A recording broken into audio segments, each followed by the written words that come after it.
Next video. This is for the transfer case flip on a TF2. On a stock TF2, you have the transfer case that hangs down. It's mounted through the holes on the bottom, like this. On the stock one, it's down here. On the Marlin, it's up here, and you have a small skid plate. Works very well on the Marlin, but we have something that gets a little bit more clearance and a little bit more comp styled. You get big flat skid plate, so when you're going up and over stuff, you're going to glide over it rather than getting caught up in a gap. You get a transfer case mount. So we take the transfer case that used to be mounted like this, and we will flip it over and mount it from the top now. And this transfer case mount, you know, people have been doing this for years and years and years. They'll drill holes in the top of their transfer case and the top of their battery tray. You can see mine. It's hard to figure out where to drill them, and then you're kind of stuck with that one option. So what I did is I came up with this plate, and it mounts on top of the battery tray with a little donut riser and a little oval riser to get the height correct. But what you could do here is you could run overdrive, you could run non-overdrive, you can put the battery tray the other way and run overdrive or non-overdrive, and then you could run a 2-speed or not run a 2-speed. It doesn't matter, because of the way that the holes are built, you have all the different mounting options. So one thing that you do have to do, you just have to bolt this on here, take the tray off, bolt this plate onto the tray, and you'll see that there's one hole that's missing in there, in the tray. You just drill a hole through it. So just take the battery tray off, bolt this onto the battery tray, drill a hole through the battery tray, and then when you go to bolt it on, you'll see there's actually a hole drilled in the chassis already for that. So it's already there. Just like I said, just drill a hole right through the battery tray alone, not the chassis. Okay. So the benefit of overdrive is it makes the front wheels turn quite a bit faster. It's like a 40% overdrive, which is aggressive. So for stock axles, you either want to have them shimmed, or you want to make sure that you're going from hit to hit. Not that you're going on a long trail ride, that it's going to cause binding, because when your front axle is turning 1.4 times the amount of for every 1 time that the rear axle is turning, it's going to cause a lot of bind in the drivetrain. It puts a lot of stress on everything. Now, if you have Curry axles or if you have shim diffs, then you should be okay. When I drive and I run overdrive in all my trucks, when I drive them, I'm constantly steering. Anytime you steer and you're in the dirt, the front wheels can spin a little bit, and it'll scrub some of that bind. When you're going on a rock and you're going around a corner, you'll drag the rear tires, and that'll scrub some of the bind. It's when you're on a high traction surface for a long period of time where you're constantly causing that bind, that causes overheating, which is the primary reason why we made this. We made it so that today you could run this overdrive, no added parts. Tomorrow you can switch it over to non-overdrive. You could do any of that with just one kit. If you have a 2-speed now, you want to run to a single speed, well, you could change it to a single speed and the kit is still going to be the same. It's still going to work. So it's very versatile. So I have the whole kit apart right now, nice and exposed. The way this works is that if you have the transfer case mounted like this in its stock position, the holes from the bottom through the skid, transmission goes out, goes into the transfer case, distributes through gearing, and it goes out to the front drive shaft and the rear drive shaft. Okay? If you flip it over and do nothing else, well, now the holes are on the top, but you see here is the transmission goes straight through out to the rear axle. Then you get a geared run to the front axle. That gives you the 40% overdrive. Now, you might have overdrive gears in your axles already. You might have overdrive, underdrive, any configuration that you've put into your axles already. So if you want to run our part, what you do is, RC4 Drive made this case with a hole in the back. So that shaft, if you take this thing apart, it's 1, 2, 3, 4, 5, 6 bolts. You take this out, you take the shaft and you just flip it over, it'll come out this side. Then what that'll allow you to do is the holes are still on the top.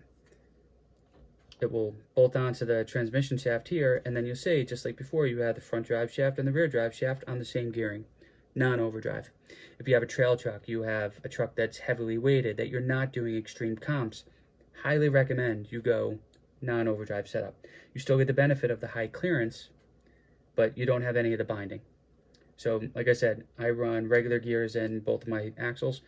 I run the heavy overdrive because I'm always on a comp. I'm always going across the trail to that next rock to hit it. Now, with all that said, I did take my other full competition class 2 truck and I destroyed it for 3 or 4 hours, climbing a mountain, smashing it, driving it as hard as I could, and the transmission transfer case were spotless at the end of it. I've used that rig for 2 years, just driving it as hard as I can, and I've never smashed it. The drivetrain can handle it. That's why I love the T2 setup so much. It's the axles that you have to worry about. Okay, so let's put this in here. Now the holes are going to be on the top. I'm going to run it in overdrive in my setup. So I'll get this hole to line up.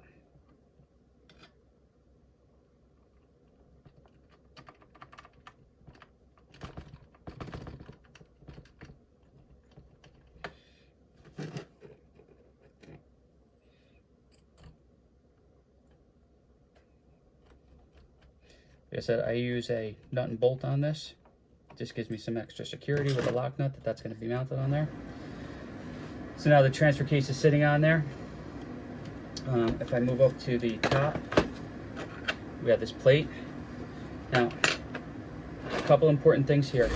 When you install this, you're going to loosen up all of these bolts that hold the transmission in, all of the bolts that hold the battery tray in. You're going to loosen all of them up. This transmission is bolted in, but there's some play. So if the transmission is tilted forward, the transfer case is going to look like it's way, way too high, and it's not going to fit. Once you drop this transmission, the transfer case will drop as well, and everything will line up perfectly. So just get this set up here.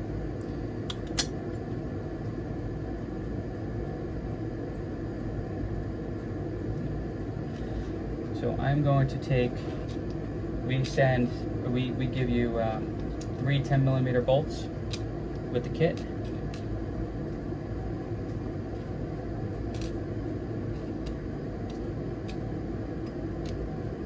So 3 10mm bolts come with the kit. Those are for the side here. And I'm going to put the little donut riser on this side. It matches the profile of the other part.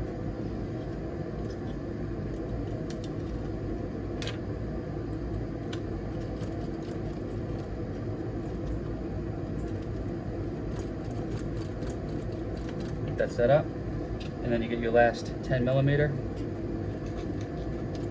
Put the little washer underneath here. And this one I run up from the bottom.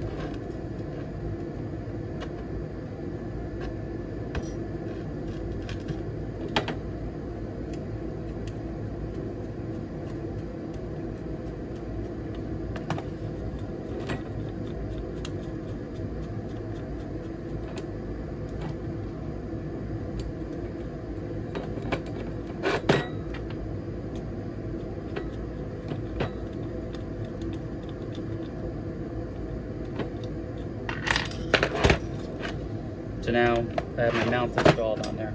Let's drive these down. Everything is loose.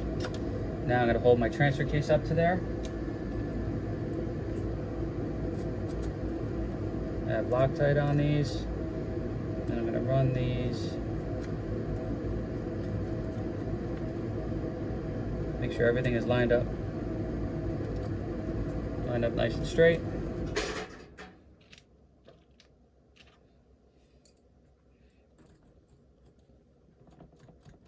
And just take a look down and just make sure everything looks like it's correct.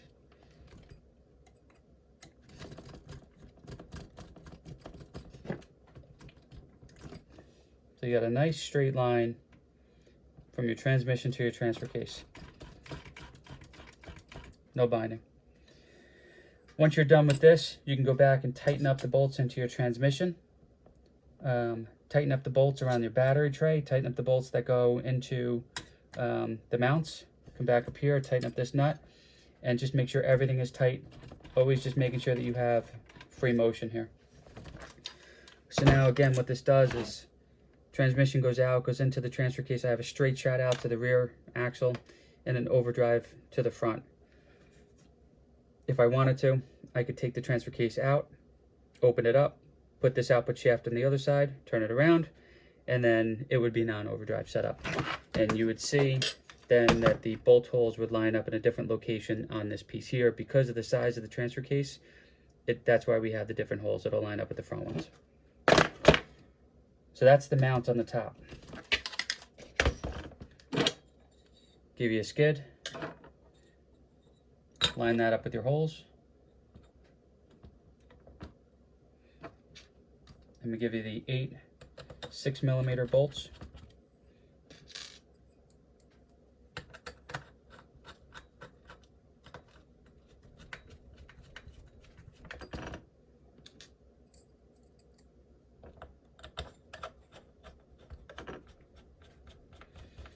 Put them all in loose.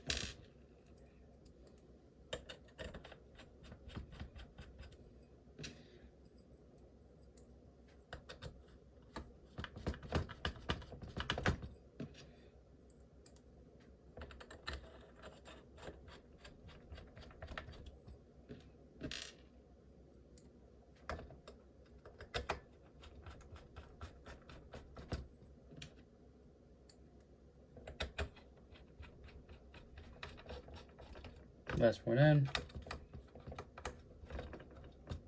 There's no torque pattern or anything, just get them nice and snug. I usually put a little bit of blue Loctite on these. They don't usually fall out.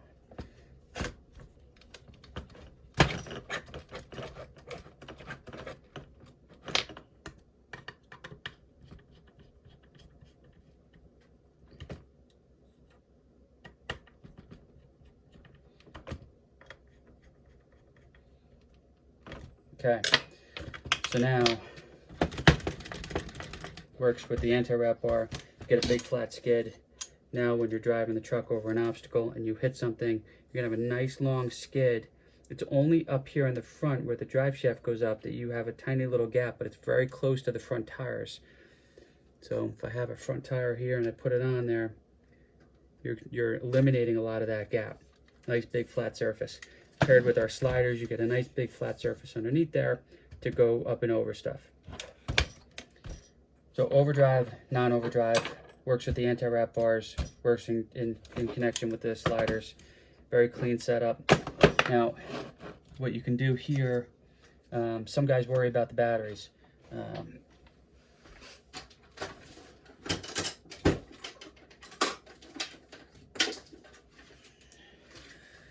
On the batteries, we have a Marlin body. We run the battery on here, just a little bit of Velcro. So there's plenty of clearance on a 2200 away from that. But if you wanted to, you could certainly come in with a little bit of Velcro or something else to put on there that'll just give you a little bit of extra comfort. And just put something over that. Again, not close to it, it's not going to hit it, but just give you that extra security. When this is on here, the interior holds that battery down and it never goes anywhere. I've never had a battery fall out. And I've probably done, I don't know how many hundreds of batteries through this truck. So again, overdrive helps with going up and over stuff. The front wheels are turning faster. So it's going to, instead of the truck going up and lifting, the truck is going to be more likely to pull on the front tires faster to keep you going up and pull over something. So it'll go up and over rather than lift because the rear tires are turning you. The other thing that happens is because your front tires are turning faster, when you go around a corner, the front tires are going to pull your steering and it's going to pull you in the direction that you're steering. So you'll get, your steering will be amplified. It's not more steering per se, left or right, but it's going to drag the front of the truck left and right. So when you're trying to get around that obstacle, it's in a comp environment, you have to have overdrive. So that is it. Bumper, skid plate, transfer case, anti-wrap bar. If you look at that setup with a battery, that right there is a full comp setup. So you get more clearance at your skid on a Trail Finder 2 with Class 1 tires than you would on a stock SCX 10-2 on that skid with Class 2 tires. It's a dramatic difference to how this truck runs. Just as another option, this is a Class 2 full comp truck. This one is custom linked. So we just made links, drilled holes in the skid plate and mounted them there. So this is a full competition linked TF2. Forward motor, divorce transfer case, high clearance. Transfer case is way up out of the way. We mount our servo winch in where the 2-speed was, and we run a brake line up here so we can get it to the fair lead. And run curries on that one. So again, full competition setup on this. And this is a, again, lightweight aluminum rails. They're strong. It's hard to beat this setup.